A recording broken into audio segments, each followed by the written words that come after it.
in this budget proposal, the governor has suggested raising taxes by about $1.7 billion for each of the next 2 years. And that's the largest tax increase in recent history in Connecticut. Basically, there's a tax on just about every single thing that people pay for in this state. There's a lot of new sales taxes on things like haircuts and dog grooming. The tax hikes on both businesses and individuals, because 70% of our economy in Connecticut is driven by small businesses. And small business owners often pay their business taxes through their personal income taxes. And they are going to get hit systematically with all of these new income tax, sales tax, and other tax increases.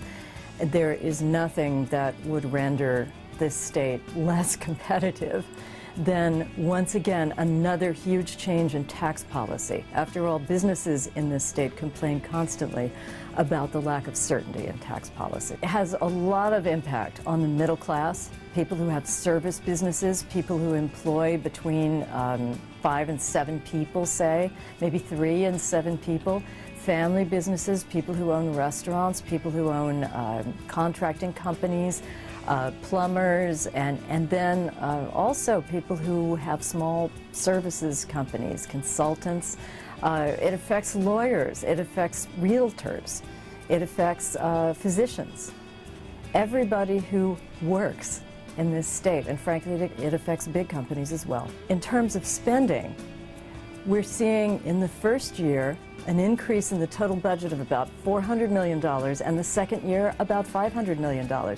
So spending is actually going up at a time when we have a $3.5 billion deficit at least. Government has consistently spent more than it's taking in for the past several years, particularly for the past 3 to 4 years.